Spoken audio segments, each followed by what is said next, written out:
بسم اللہ الرحمن الرحیم۔ السلام علیکم معزز طلبہ کرام، آپ سب کیسے ہیں؟ آج ہم نور الانوار کے سبق نمبر 34 کو پڑھیں گے۔ آج کے سبق کا عنوان ہے تفریع ثانی کا بیان۔ آج کے ہمارے سبق کی عبارت وبطل شرط الولاء و ترتیب و تسمیت سے شروع ہوتی ہے۔ آئیے سب سے پہلے عبارت پڑھ کے اس کا ترجمہ کرتے ہیں اور کوشش کرتے ہیں ساتھ ہی ساتھ اس کی وضاحت بھی ہوتی جائے، جو رہ جائے گی آخر میں ذکر کر لیں گے۔ مصنف علیہ رحمہ دوسری تفریع خاص کے حکم پر بیان کرتے ہیں، جس میں ہمارا اور کچھ ائمہ کرام کا اختلاف ہے، یعنی احناف اور دیگر ائمہ دین کا اختلاف ہے۔ خاص کا حکم وہی ہے کہ خاص تفسیر کا احتمال نہیں رکھتا، وہ خود بذات خود واضح ہوتا ہے، اس کی وضاحت کی ضرورت نہیں ہے۔ مصنف کی عبارت شروع ہوتی ہے وَبَطَلَ شَرْطُ الْوَلَاءِ وَالتَّرْتِيبِ وَالتَّسْمِيَةِ وَالنِّيَّةِ فِي آیَةِ الْوُضُوءِ۔ اب لکھتے ہیں کہ مسلسل پے در پے دھونے کی شرط، ترتیب کی شرط، تسمیہ کی شرط، نیت کی شرط وضو کی آیت میں یہ باطل ہو گئی۔ هذا تفریع ثان علیہ، یہ خاص کے حکم پر دوسری تفریع ہے۔ وعطف على قوله فلا يجوز، یعنی اذا كان الخاص لا يحتمل البيان فبطل شرط الولاء كما شرطه مالك، وشرط النية ترتیب والنیت كما شرطهما الشافعي، وشرط التسمیة كما شرطه اصحاب الظواہر في آیت الوضوء۔ یعنی یہ دوسری تفریع ہے خاص کے حکم پر، اور اس کا عطف ہے فلا يجوز پر۔ مطلب یہ ہے کہ جب خاص بیان کا احتمال ہی نہیں رکھتا تو پھر پے در پے دھونے کی شرط قرار دینا وضو میں، جیسا کہ امام مالک نے اس کو شرط قرار دیا، اسی طرح ترتیب کو شرط قرار دینا، نیت کو شرط قرار دینا، جیسا کہ ان دونوں کو ترتیب اور نیت کو امام شافعی علیہ رحمہ نے فرض قرار دیا، شرط قرار دیا۔ اور شرط التسمیت، اور تسمیہ کو شرط قرار دینا، جیسا کہ اصحاب ظواہر نے آیت وضو میں، ان تمام ائمہ نے آیت وضو سے استدلال کرتے ہوئے ان چیزوں کو شرط قرار دیا۔ وَهُوَ قَوْلُهُ تَعَالَى فَاغْسِلُوا وُجُوهَكُمْ الْآیَةِ، کہتے ہیں وہ جو آیت ہے وہ اللہ تعالیٰ کا فرمان ہے فَاغْسِلُوا وُجُوهَكُمْ وَإِذَا قُمْتُمْ إِلَى الصَّلَاةِ والی آیت ہے، فَاغْسِلُوا وُجُوهَكُمْ وَأَيْدِيَكُمْ إِلَى الْمَرَافِقِ، تو وَامْسَحُوا بِرُؤُوسِكُمْ وَأَرْجُلَكُمْ إِلَى الْكَعْبَيْنِ۔ اب یہ جو آیت ہے جس میں اعضائے اربعہ جو فرائض ہیں وضو کے ان کا ذکر کیا گیا، تو فرمایا کہ اس آیت سے استدلال کرتے یہ باتیں کہنا درست نہیں ہے، یہ استدلال کرنا درست نہیں ہے۔ وَبَيَانُ ذَلِكَ، اب شارح علیہ رحمہ ان تمام مسائل کی توضیح و تشریح کرنے لگے ہیں۔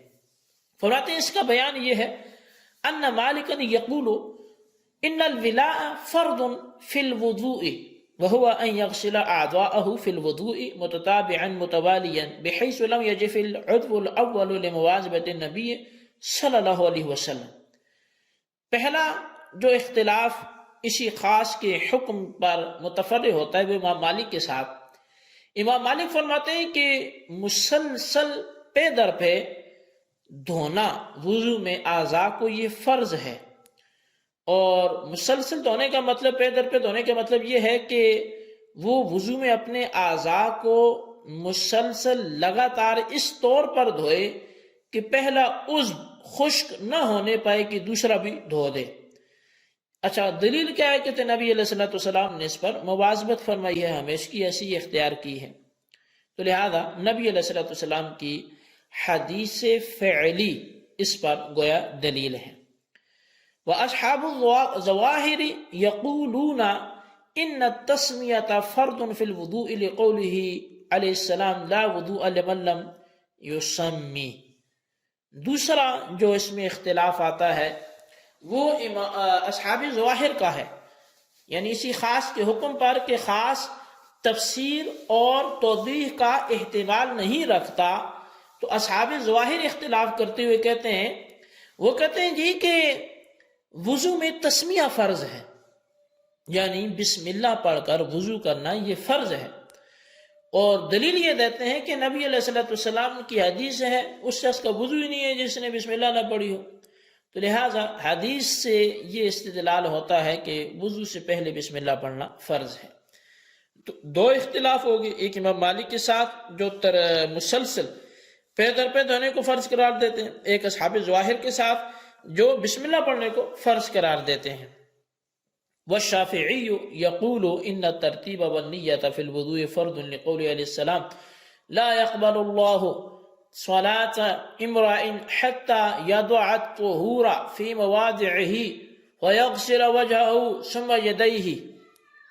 امام شافعی علیہ رحمہ وہ یہ فرماتے ہیں کہ وضو میں بے شک جو ترتیب ہے یا وضو میں شروع میں نیت کرنا ہے، یہ دونوں چیزیں فرض ہیں، اور دلیل نبی علیہ السلام کی حدیث ہے کہ اللہ اس شخص کی نماز قبول ہی نہیں کرتا جو طہارت کو اس کی جگہ میں رکھ دے، تو پھر وہ اپنا چہرہ دھوئے، پھر اپنا ہاتھ دھوئے، یعنی کہ جب تک وہ اپنی طہارت کو اپنی جگہ پہ نہیں رکھے گا، جو ترتیب ایک رکھی گئی ہے بیچ میں، اس کا وضو اللہ تعالیٰ اس کی نماز قبول نہیں کرتا۔ یہ ہو گئی آپ کی ترتیب کے اس بات پر دلیل۔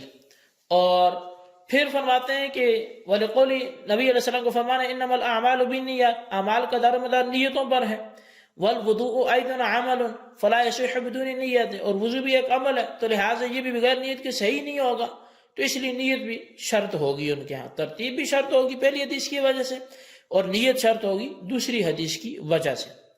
وَنَحْنُ نَقُولُ إِنَّ اللَّهَ تَعَالَى أَمَرَنَا فِي الْوُضُوءِ بِالْغُسْلِ وَالْمَسْحِ وَهُمَا خَاصَّانِ وُضِعَا لِمَعْنًى مَعْلُومٍ وَهُوَ الْإِسَالَةُ وَالْإِصَابَةُ۔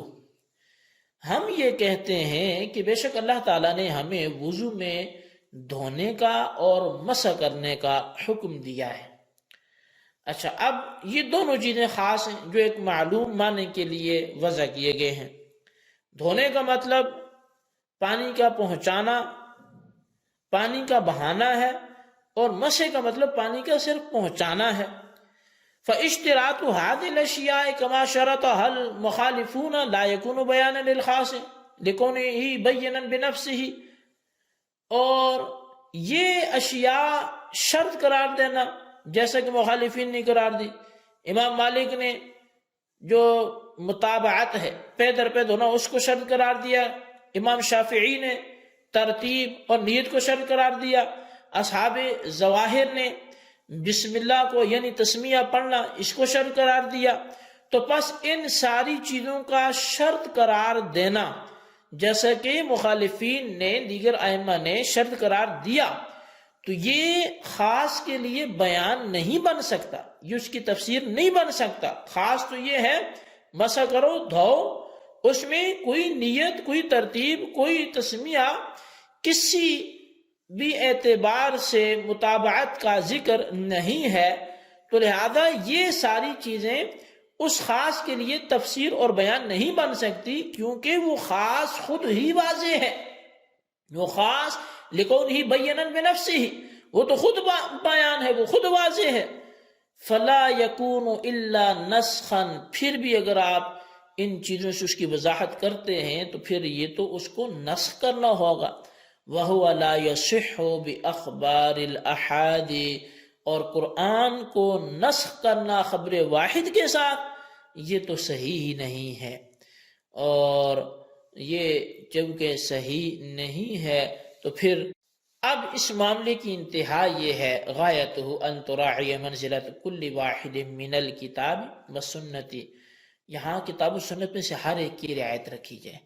فما ثبت بالکتاب یکون فرضا وما ثبت بسنت ينبغي ان يكون واجبا كما في الصلاۃ، تو کہتے ہیں جو کتاب سے ثابت ہوگا وہ فرض ہوگا، اس لیے کہ وہ نص قطعی سے ثابت ہے، اور جو حدیث سے ثابت ہوگا وہ واجب ہوگا، جیسا کہ نماز میں جو حدیث سے ثابت ہوتا ہے وہ واجب ہوتا ہے۔ پچھلی تفریح میں ہم نے تعدیل ارکان کے حوالے سے سنا، لیکن لا واجب فی الوضوء بالاجماع، لیکن بالاجماع وضو میں واجب کوئی ہوتا ہی نہیں ہے، لأن الواجب كالفرض في حق العمل وهو لا يليق الا بالعبادات المقصودة، اس لیے کہ جو واجب ہے وہ عمل کے حق میں فرض کی طرح ہے، اور فرض جو ہے وہ لاحق نہیں ہوتا مگر عبادات مقصودہ کے ساتھ۔ فنزلنا عن الوجوب الى السنیت، بس ان ساری چیزوں کو ہم نے وجوب سے بھی اتار کے سنیت کی طرف لے آئے. وقلنا بسنیت هذه الاشیاء فی الوضوء، بس ہم نے ان تمام چیزوں کے وضو میں سنت ہونے کا قول کہہ دیا. جی طلبہ کرام، یہ ہمارے آج کے سبق کی عبارت اور اس کی وضاحت بھی ساتھ ہی ساتھ تھی. اور آج کے سبق میں ہم نے خاص کے حکم پر تفریع ثانی پڑھی. اس کے خلاصے کو اپنے پاس رجسٹر پر 3-4 جو مذاہب بنتے ہیں الگ الگ دلائل کے ساتھ لکھ کر آخر میں احناف کی جانب سے ان کا رد پیش کر لیں، اور بالخصوص ان سوالات کے جوابات ہیں. سوال نمبر 1 یہ ہے کہ خاص کی تعریف پر، خاص کے حکم پر امام مالک کیا اختلاف کرتے ہیں، ان کا موقف تحریر کریں. اور سوال نمبر 2 یہ ہے اصحاب ظواہر کے جو استدلال ہے اس کا رد کتاب نور الانوار کی روشنی میں تحریر کریں. اللہ تبارک و تعالیٰ سے دعا ہے جو کچھ ہم نے پڑھا سنا سے یاد رکھنے کی توفیق نصیب فرمائے. آمین بجاہ النبی الامین صلی اللہ علیہ وسلم.